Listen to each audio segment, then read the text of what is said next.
हाय दोस्तों, good morning. कैसे हैं आप लोग? उम्मीद है अच्छे होंगे। आप हैं मनीष सफर 937 के साथ। ये मेरा जो है यूट्यूब चैनल का नाम है ऊपर वाला, ठीक है। तो आज का वीडियो आप लोग के लिए हम लाए हैं, तो यूपी स्पेशल का थर्ड वीडियो है। बोले तो जो है उत्तर प्रदेश का संक्षिप्त जो हमारा क्लासें चल रही हैं उसका जो है तीसरा वीडियो है। तो उसमें जो आज टॉपिक है, तो उसमें झीलें हैं, ताल है, कुंड है, खनिज है, मिट्टी, ये सब चीज़ें हैं। नदी प्रमुख योजनाएं हैं। ओके, चलिए स्टार्ट करते हैं समय को जो है देखते हुए। तो प्रमुख झीलें, ताल और कुंड, पहला ये टॉपिक है। तो रामगढ़ ताल व चिलुवा ताल जो एक कहाँ पे है, गोरखपुर में। बहुत ही मशहूर ताल है ये, क्योंकि ये अपना जो वास्तविक जो अस्तित्व है उसको जो है खो रहा है प्रेजेंट टाइम पे। इसको डाल के देखिएगा तो दिखाएगा। बखीरा झील कहाँ है? तो ये संत कबीर नगर में है। करेला व इतौजा झील, तो ये लखनऊ में है। इटौंजा यहाँ पे होना चाहिए लेकिन इतौजा है ये, ठीक है। ये लखनऊ में है, लखनऊ के जो है इटौंजा के पास में है। वहाँ से 7 किलोमीटर आगे हो गए। अब नवाबगंज झील और कुंद्रा जो है समुंदर झील, ये उन्नाव में पड़ते हैं। बड़ा ताल गोखुर झील जो कि है, ये कहाँ पे है? सो शाहजहांपुर में है। अब पयाग झील व चित्तौरा झील, ये आपका पड़ता है यहाँ बहराइच में। और पार्वती अरंगा ताल, ये गोंडा में पड़ता है। जीरगो सिरसी जलाशय और टांडा दरी ताल, ये पड़ता है दरागर्त जो है मिर्जापुर में। ओके, अब जो है देखते हैं भुगे ताल व विसैथा ताल, ये आपके रायबरेली डिस्ट्रिक्ट में है। चलिए अब देखिए लिलौर झील, ये आपके बरेली में पड़ती है। और ठिठौरा झील मोराय ताल, ये फतेहपुर में है। बेती अजगरा व नैना झील, ये प्रतापगढ़ में पड़ते हैं। सुरहा ताल बलिया में है। मोतीगौर झील रामपुर में है। शुक्र ताल मुजफ्फरनगर में है। राम ताल मेरठ में पड़ता है आपका। ओके, कीमठ ताल पड़ता है आपका आगरा में। शेखा झील राष्ट्रीय पक्षी जो है विहार के रूप में विकासाधीन है, यानी कि निर्माण चल रहा है वहाँ पे। तो ये जो है अलीगढ़ में पड़ती है। गोविंद वल्लभ पंत सागर की ये जो है कृत्रिम झील है जो कि नदी पे है, तो ये सोनभद्र में है। अलवारा झील विदेशी पक्षियों का आगमन यहाँ पे होता है, ये कहाँ पे है? कौशाम्बी में है। औंधी ताल झील, तो ये वाराणसी में पड़ती है। राजा का बांध तो और जो है लौंगी व भोजपुर ताल, ये सुल्तानपुर में है। दरवन झील अयोध्या में है। ओके, चलिए पढ़ते हैं आगे। बल जो है बलहापरा तो कानपुर में है। लक्ष्मी ताल बरुआ सागर भसनेह जलाशय, ये झांसी में पड़ता है। बरुआ सागर ये जो है बहुत ही मशहूर है। चलिए आगे देखिए। सागर ताल ये बदायूं में है। मदन सागर महोबा में है। फुलगढ़ झील या गोमल ताल, ये गोमती नदी का उद्गम है जो है, तो ये पीलीभीत में पड़ता है। दसर झील भिजवान झील सई नदी का जहाँ पे उद्गम है, तो हरदोई में पड़ता है आपका। देवरिया ताल कन्नौज में है। भीखावा सरसई नावर झील इटावा में है। सौत झील मैनपुरी में है। दार्शनिक कुंड मिश्रिक चक्रकुंड नैमिष सीतापुर में है। सीताकुंड भरत कुंड अयोध्या धाम में है। राधा कुंड श्याम कुंड गोविंद कुंड मानसी कुंड कुंड और गंगा कुंड कुसुम सरोवर, ये गोवर्धन मथुरा में है। कोकिला कुंड कृष्ण कुंड कोकिलावन मथुरा में है। ये नौ झील, ये मथुरा में पड़ती है। चलिए प्रमुख बांध अब देखते हैं। सोनभद्र जिले में पिपरी नामक स्थान पर रिहंद नदी पर 1963 में निर्मित बहुउद्देशीय रिहंद बांध परियोजना, जो कि गोविंद वल्लभ पंत नामक जो है ये झील है और जो है बांध का नाम है, जिसकी ऊंचाई कितनी है? तो 91 मीटर है, यानी कि 91 मीटर इसकी है हाइट। ओके, जो कि नदी के पानी को रोक के वहाँ पे जो है विद्युत जो है उत्पादन प्लस जो है नदी का जो नहरों से कनेक्शन होता है उसका जो है पानी देना, वो सब इसमें शामिल है।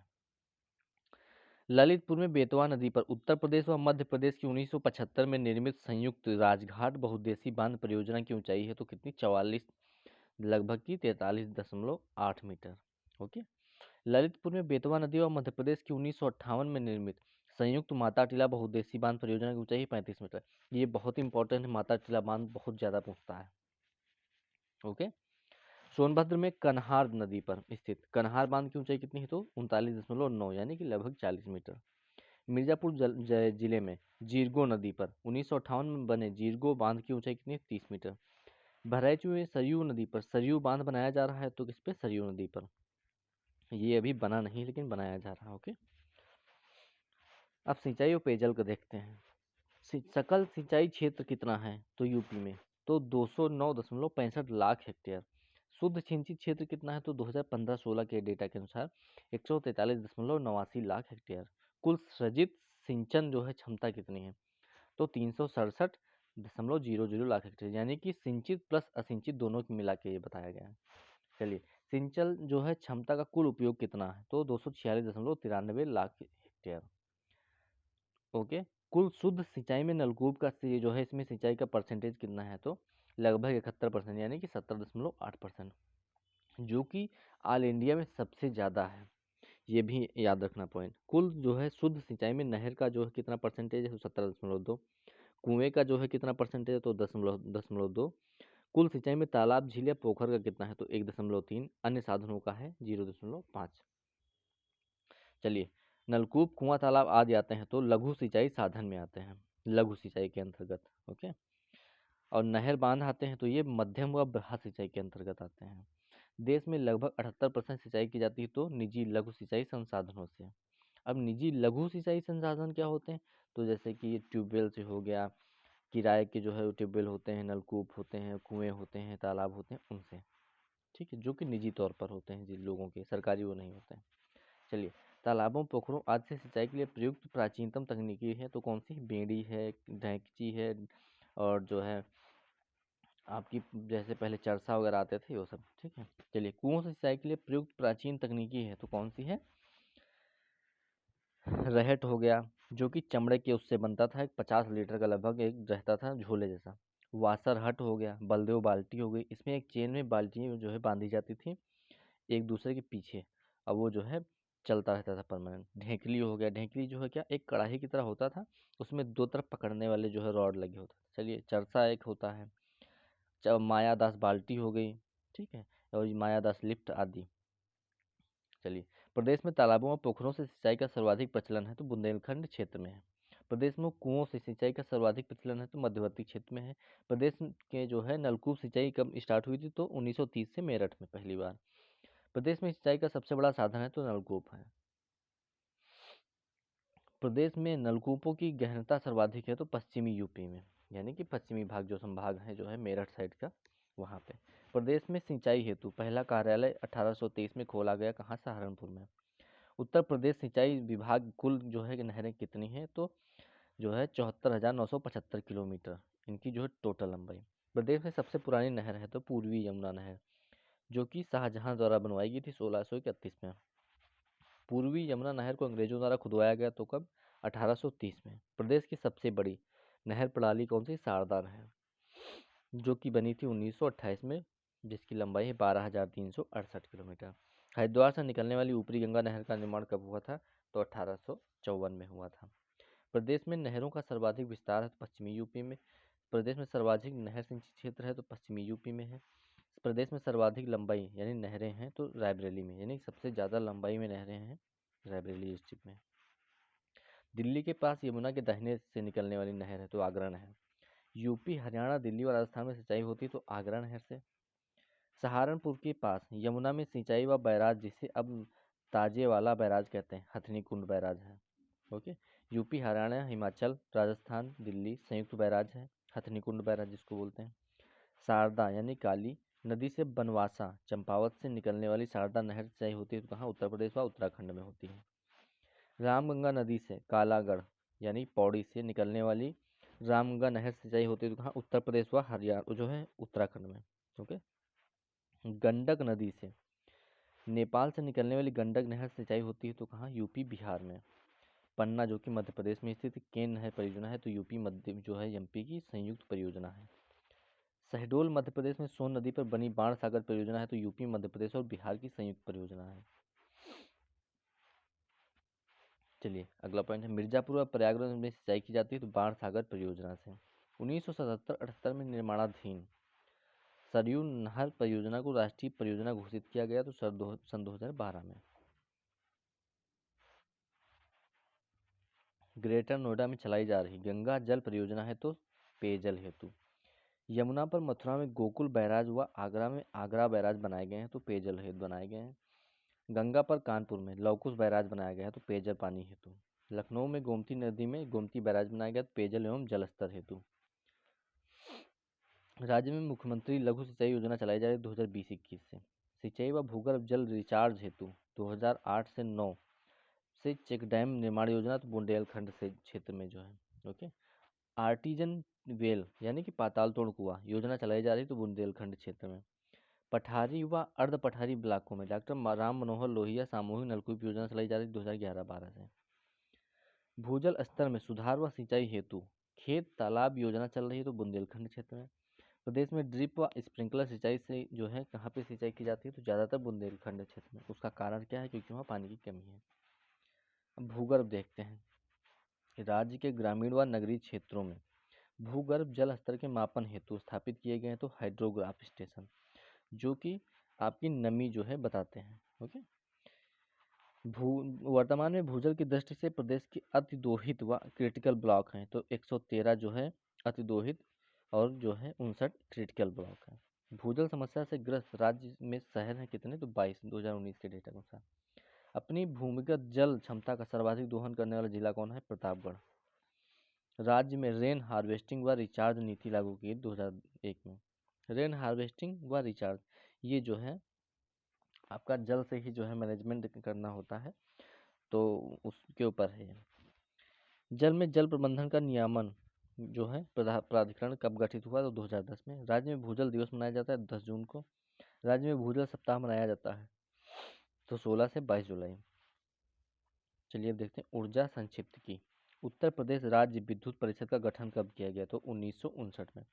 उत्तर प्रदेश विद्युत नियामक आयोग जो है आयोग का गठन कब किया गया? 1998 में। उत्तर प्रदेश राज्य विद्युत जो है परिषद को ताप विद्युत उत्पादन निगम, जल विद्युत उत्पादन निगम और पावर कॉर्पोरेशन के रूप में बांटा गया सन 2000 में। यानी कि पहले ये एक में थे लेकिन बाद में इनको 3 भागों में बांट दिया गया। ग्रामीण क्षेत्रों में विद्युत वितरण व वसूली हेतु फ्रेंचाइजी व्यवस्था 2006 से चालू है। शहरी क्षेत्रों में विद्युत वितरण व फ्रेंचाइजी व्यवस्था 2010 से चालू है, उसमें 2006 से थी, आगरा में स्टार्ट हुई थी। राज्य में विद्युत उपभोक्ता की सुविधा है, टोल फ्री नंबर कितना है? 1912। Uttar Pradesh power corporation limited की कुल विद्युत स्थापित क्षमता है तो 7159 मेगावाट 2017-18 डाटा। प्रति व्यक्ति जो है विद्युत उत्पादन जो है कितना है तो 296 किलोवाट प्रति घंटा और प्रति व्यक्ति विद्युत उपभोग कितना है तो 399 किलोवाट प्रति घंटा। यानी कि उत्पादन जो है 100 जो है किलोवाट घंटा कम है।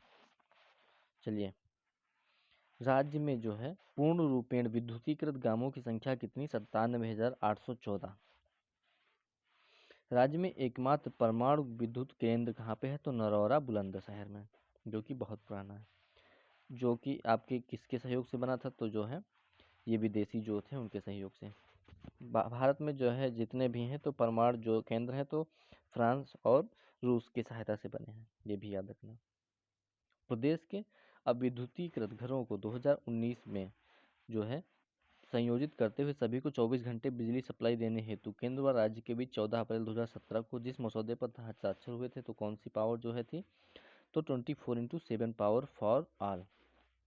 अब चलिए ताप विद्युत देखते हैं। ताप विद्युत राज्य सरकार केंद्र सरकार व केंद्र राज्य संयुक्त जो है परियोजना होती है। चलिए राज्य के कुल विद्युत उत्पादन में सर्वाधिक योगदान है तापीय विद्युत का। ओके, चलिए आप लोग देख लीजिएगा। ताप विद्युत अब बताते हैं। ताप विद्युत वो जो है जरूरी नहीं था इसलिए मैंने उसको स्किप किया। रोजा ताप विद्युत परियोजना रिलायंस ग्रुप द्वारा 1200 मेगावाट की स्थापित क्षमता है तो कहाँ? शाहजहांपुर में। शाहजहांपुर में रोजा एक जगह पड़ती है। ठीक है। अब 12 संगम ताप विद्युत परियोजना टाटा ग्रुप द्वारा 1980 में स्थापित की गई थी जो कि है प्रयागराज में।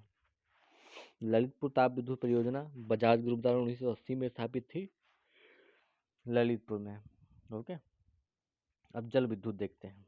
तो जल विद्युत जो है रिहंद, ओबरा, माता टीला, शीतला, ऊपरी गंगा नहर, पूर्वी यमुना नहर, खारा आदि हैं राज्य जो है सरकार की तो जल विद्युत परियोजनाएं हैं। राज्य की सभी यानी कि 7 जल विद्युत परियोजनाओं की अधिस्थापित क्षमता कितनी? 524.90 मेगावाट। राज्य की सबसे बड़ी 300 मेगावाट रिहंद जल विद्युत परियोजना है तो रिहंद नदी पर। दूसरी जो है ओबरा, ये भी कहाँ है? रिहंद नदी पर, सोनभद्र में है। माता टीला जल विद्युत परियोजना 30.6 मेगावाट तो बेतवा नदी पर बनी ललितपुर में। खारा जल विद्युत परियोजना ये कहाँ बनी है तो बेतवा नहर सहारनपुर में, जो कि 72 मेगावाट की है। अब शीतला जल विद्युत परियोजना देखते हैं, तो ये मोट पे बनी है झांसी में। सर्वाधिक जल विद्युत उत्पादन जो है केंद्र स्थापित है तो कहाँ पे, ऊपरी गंगा नहर पर। अब भागीरथी व भिलंगाना संगम पर उत्तराखंड में स्थापित टिहरी जल विद्युत परियोजना है तो उत्तर प्रदेश, उत्तराखंड और केंद्र की संयुक्त परियोजना। अब देखते हैं अपारंपरिक ऊर्जा। प्रदेश में वैकल्पिक ऊर्जा विकास संस्थान, जिसका कि बाद में नाम उत्तर प्रदेश नवीन एवं नवीकरणीय ऊर्जा विकास प्राधिकरण यानी कि यूपी नेडा कर दिया गया, गठन हुआ था 1983 में। केंद्र के सहयोग से यूपी नेडा द्वारा नवीन व नवीकरणीय ऊर्जा स्रोत के शोध, विकास व प्रशिक्षण केंद्र कहाँ स्थापित है, तो चिनहट, लखनऊ में, घोसी, मऊ व कन्नौज में, 3 जगह यूपी में। सौर ऊर्जा नीति 2013 के अंतर्गत सौर ऊर्जा उत्पादन का लक्ष्य है कितना, 500 मेगावाट का। सौर नीति 2017 के तहत 2022 तक सौर ऊर्जा उत्पादन का लक्ष्य है तो कितना, 10,700 मेगावाट का। भारत सरकार के सोलर पार्क योजना के तहत प्रदेश के प्रयागराज, मिर्जापुर, जालौन व कानपुर देहात जो है जिलों में कुल मिलाकर विकसित किए जा रहे हैं तो 440 मेगावाट के सोलर पार्क। सरकारी क्षेत्र में प्रदेश का सबसे बड़ा सौर ऊर्जा प्लांट है तो कहाँ, इफ्को का है, प्रयागराज में। ओके। सिंगरौली, ऊंचाहार और दादरी में सौर ऊर्जा पार्क स्थापित किए जा रहे हैं तो एनटीपीसी द्वारा। सिंगरौली है और एक है सिंगरैली, तो एक है झारखंड में, ये हमारा यूपी में पड़ता है। ओके। सौर ऊर्जा उत्पादित करने वाला राज्य का पहला कलेक्ट्रेट है लखनऊ कलेक्ट्रेट। सौर ऊर्जा को स्थापित जो है यानी प्रकाश राज्य का पहला बस स्टेशन तो कैसरबाग, लखनऊ। केंद्र के सहयोग से प्रदेश के आगरा, मुरादाबाद और प्रयागराज को विकसित किया सोलर सिटी के रूप में। प्रदेश के 65 चीनी मिलों में स्थापित बगास आधारित विद्युत प्लांट की स्थापित क्षमता कितनी है, तो 1900 मेगावाट। अब चलिए खनिज व वन्य जीव संरक्षण संक्षिप्त की देखते हैं। तो खनिज है, राज्य खनिज विकास निगम की स्थापना की गई 1974 में। बहुत इंपॉर्टेंट है ये, ठीक है, क्योंकि यूपी में खनिज बहुत ज़्यादा पाए नहीं जाते हैं, इसलिए बहुत इंपॉर्टेंट है, ये क्वेश्चन इससे बनते हैं। 1998 में घोषित प्रथम खनिज नीति में खनिज जो है विकास को दिया गया तो उद्योग का दर्जा। 2017 में रॉयल्टी लक्ष्य को 1.85 से बढ़ाकर कितना किया गया, 3%। भारत में जो है कुल खनिज उत्पादन में उत्तर प्रदेश का स्थान कितना है, तो 2% का। कुल जीडीपी में इसका स्थान कितना है, 1.3। इलाहाबाद, झांसी, सहारनपुर, मिर्जापुर, ललितपुर, महोबा, जालौन, सोनभद्र, चित्रकूट, चंदौली, बांदा व हमीरपुर सहित 12 जिलों को चिन्हित किया गया है जो कि खनिज बाहुल क्षेत्र के रूप में जाने जाते हैं, ठीक है। अब खनिज कौन कौन से मिलते हैं, तो चूना पत्थर हो गया, सिलिका सैंड हो गया, बॉक्साइट हो गया, डायस्पोरा हो गया, डोलोमाइट हो, जिप्सम हो गया, मैग्नेसाइट हो गया, गेरू हो गया जिसको ओकर कहते हैं, फास्फोराइट हो गया, पायरोफाइलाइट हो गया, गंधक और कोयला। राज्य में मिलने वाले उप खनिज कौन से हैं, तो बालू, मोरंग, बजरी, इमारती पत्थर, संगमरमर, कंकड़, सोरा व लाइमस्टोन। ओके। चूना पत्थर पाया जाता है तो गरुमा, कनाच और बाबूहारी मिर्जापुर में और कजराहट सोनभद्र में। कोयला कहाँ पाया जाता है, सिंगरौली, सोनभद्र में। बॉक्साइट पाया जाता है राजगंवा, बांदा, चंदौली में भी। डोलोमाइट कहाँ मिलता है, तो मिर्जापुर, सोनभद्र, बांदा और चंदौली में। कांच बालू कहाँ मिलती है, तो प्रयागराज, चित्रकूट, बांदा, चंदौली व झांसी में, तो जो है जिसको सिल्का सैंड कहते हैं। अब पोटास लवण पाया जाता है तो कहाँ पे, प्रयागराज, चंदौली, बांदा, सोनभद्र, झांसी में। एंडोलाइट कहाँ पाया जाता है, मिर्जापुर, सोनभद्र में। पायरोलाइट कहाँ पाया जाता है, पायरोफिलाइट, हमीरपुर, झांसी, ललितपुर, महोबा में। सेलखड़ी कहाँ पाया जाता है, हमीरपुर, झांसी में। Pyrite, Mirzapur, Sonbhadra. Rock phosphate, Banda, Lalitpur. Fire clay कहाँ पाया जाता है, बांसी, मकरी, खो मिर्जापुर में है जो, और जो है सोनभद्र में थोड़ा। हीरा कहाँ मिलता है, बांदा, मिर्जापुर में मिलता है। सोना कहाँ मिलता है, सोनभद्र व सोन जो है शारदा एवं रामगंगा के रेत में मिलता है। तांबा कहाँ मिलता है, ललितपुर, सोनराई क्षेत्र में। प्लेटिनम कहाँ मिलता है, ललितपुर में। यूरेनियम पाया जाता है थोड़ा बहुत ललितपुर में। संगमरमर मिर्जापुर, सोनभद्र की चट्टानों में मिलता है। एस्बेस्टर पाया जाता है मिर्जापुर व झांसी में। जिप्सम झांसी, हमीरपुर। सैंडस्टोन पाया जाता है अहरौरा, मिर्जापुर। डायस्पोर पाया जाता है हमीरपुर, ललितपुर, झांसी, महोबा। मैग्नेटाइट पाया जाता है बांदा, चंदौली। ग्रेफाइट पाया जाता है हमीरपुर, चुनार और ग्रेफाइट पाया जाता है हमीरपुर, बांदा, ललितपुर, महोबा। चाइना क्ले पाया जाता है तो मिर्जापुर, सोनभद्र, बांदा। वेराइट्स पाया जाता है मिर्जापुर, सोनभद्र। फेल्सपार पाया जाता है झांसी में। ओकर यानी गेरू बांदा से आता है, जितना गेरू होता है दिवाली वाली में जैसे होता है लगाया जाता है। पहले तो गाय भैंस के भी लगाते थे हम लोग के यहाँ, उनके सींग हुए हैं, ठीक है। अब पता नहीं कहाँ कहाँ लगाया जाता है, जो भी है। चलिए, डैशपोर के उत्पादन में उत्तर प्रदेश प्रथम है और एंडूलसाइट के उत्पादन में भी, भंडारण में भी। ओके, चूने के भंडारण में उत्तर प्रदेश द्वितीय है और कांच बालू में द्वितीय। सॉरी, अब वन देखते हैं। तो 31 दिसंबर 2019 को जारी वन रिपोर्ट्स जो कि 16वीं थी। राज्य में वनाच्छादन है 6.14 जो है % पे। राज्य में वनाच्छादन है तो 3.04%। वनाच्छादन और वृक्षादन इसमें अंतर होता है, ठीक है। राज्य में वन एवं वृक्षादन टोटल मिला के कितना हो गया, 9.18%। 15वीं 16वीं जो है रिपोर्ट के बीच वनावरण में वृद्धि हुई कितनी, 0.87%।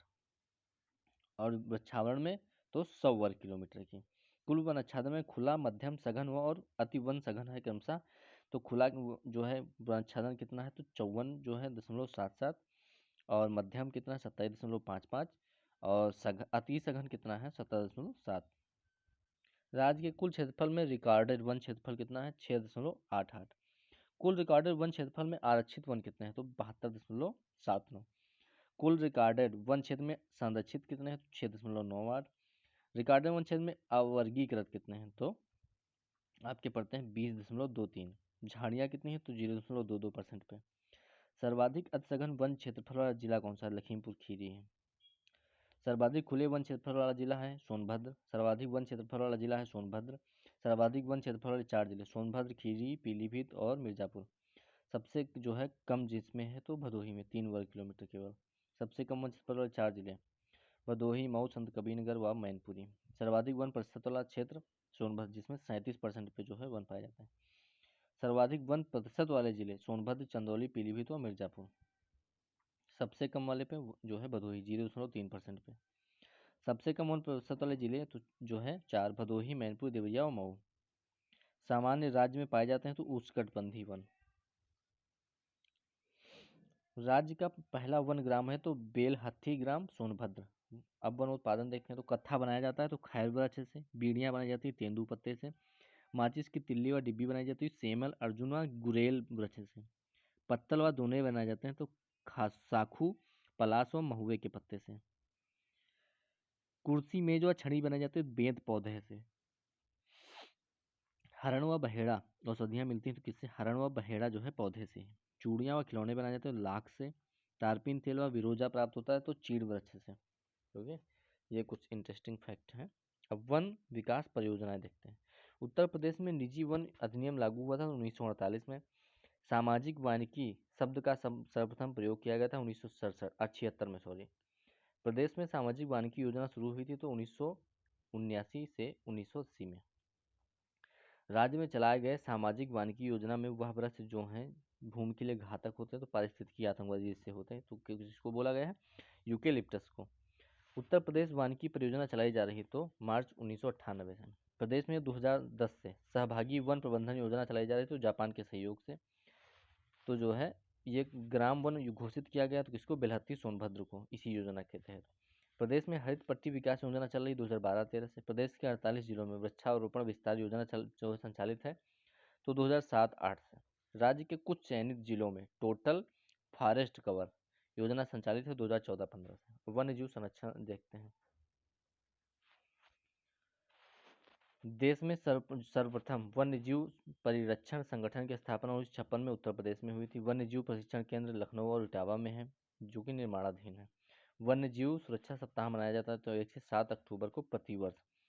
प्रदेश में कुल प्राणी उद्यान चिड़ियाघर हैं 2 संचालित और 1 निर्माणाधीन।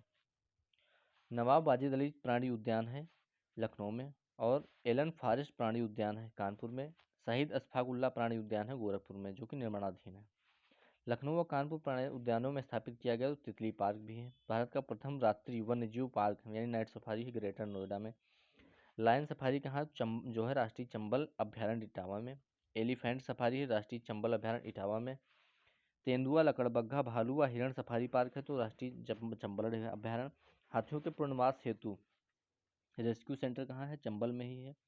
उत्तर प्रदेश, मध्य प्रदेश व राजस्थान में विस्तृत राष्ट्रीय चंबल अभ्यारण्य तीनों जो है स्टेट्स में है। देश का सबसे बड़ा घड़ियाल अभ्यारण्य चंबल नदी क्षेत्र में है। देश का डॉल्फिन सूचना केंद्र है चंबल नदी क्षेत्र में। भालुओं के पुनर्वास हेतु रेस्क्यू सेंटर है मथुरा में। मयूर संरक्षण केंद्र है वृंदावन में।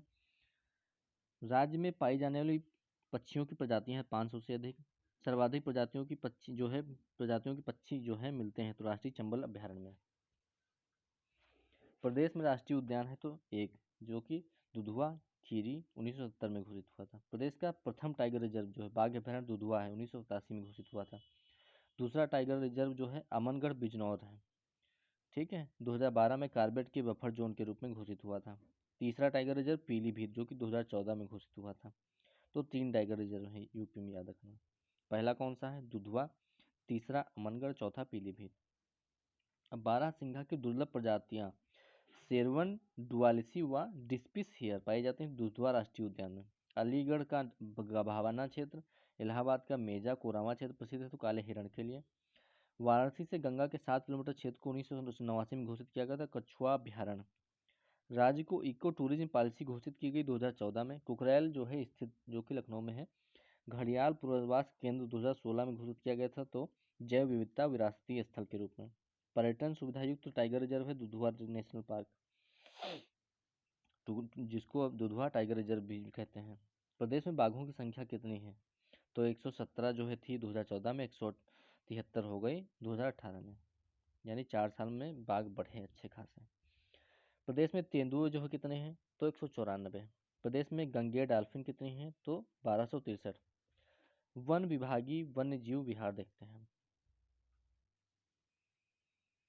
चंद्रप्रभा वन्य जीव विहार है, चंदौली में है, जिसकी स्थापना हुई थी 1957 में और इसका क्षेत्रफल है 78 वर्ग किलोमीटर। किशनपुर वन्य जीव अभ्यारण्य, जिसका एरिया है 227 वर्ग किलोमीटर और ये स्थित लखीमपुर में 1972 में स्थापित हुआ था। कतरनिया घाट वन्यजीव विहार 400 वर्ग किलोमीटर फैला है, बहराइच में है, 1976 में स्थापना हुई थी। ओके। रानीपुर वन्यजीव विहार 230 वर्ग किलोमीटर में फैला है, चित्रकूट में है, जिसकी स्थापना 1977 में हुई थी। महावीर स्वामी वन्यजीव विहार 5.4 वर्ग किलोमीटर ललितपुर में फैला है और इसका जो है एरिया है जो है 5.4 और 1970 में स्थापित हुआ था। चंबल वन्यजीव विहार इटावा और जो है औरैया आगरा में स्थापित है, 1987 में स्थापित हुआ था, 79 में। चलिए अब आगे देखिए, ये वन्यजीव आप देख लीजिएगा। सबसे बड़ा जो है वन्यजीव विहार कौन सा है? तो हस्तिनापुर वन्यजीव विहार। सबसे छोटा कौन सा है? तो महावीर स्वामी वन्यजीव विहार। राज्य का प्रथम वन्यजीव विहार कौन है? चंद्रप्रभा वन्यजीव विहार। राज्य वन जो है विभागाधीन पक्षी विहार देखते हैं तो चंद्रशेखर आजाद नवाबगंज पक्षी विहार उन्नाव में पड़ता है। लाख बहोसी पक्षी विहार पड़ता है कन्नौज में। सैंड जो है पक्षी विहार हरदोई में है। बखीरा जो है पक्षी विहार आपका संत कबीरनगर में है। ओखला पक्षी विहार गाजियाबाद और गौतम बुद्ध नगर में है। समन पक्षी विहार मैनपुरी में है। विजय सागर पक्षी विहार महोबा हमीरपुर में है। पटना पक्षी विहार एटा में है। सुरहाताल पक्षी विहार पड़ता है बलिया में। सूर सरोवर पक्षी विहार आगरा में है। भीमराव अम्बेडकर पक्षी विहार बेंती कुंडा प्रतापगढ़ में पड़ता है। एटा के पटना पक्षी विहार को घोषित किया गया तो रिजर्व। और प्रथम पक्षी विहार यूपी का कौन सा था? चंद्रशेखर आजाद नवाबगंज जो है पक्षी विहार। राज्य का सबसे बड़ा जो है पक्षी विहार कौन सा है? तो लाख बहोसी पक्षी विहार जो कि पड़ता है कन्नौज में। राज्य का सबसे छोटा पक्षी विहार तो पटना पक्षी विहार है जो कि एटा में। अब अन्य जो है वन्य विहार देखते हैं तो समस्तपुर पक्षी विहार रायबरेली में पड़ता है। पार्वती अरगा पक्षी विहार गोंडा में है। केंद्र द्वारा स्थापित शेखा झील अलीगढ़ में विकसित किया जा रहा तो राष्ट्रीय पक्षी विहार। ओके, तो आज का वीडियो यहीं समाप्त करते हैं, मिल लेंगे नेक्स्ट वीडियो में, तब तक के लिए नमस्कार।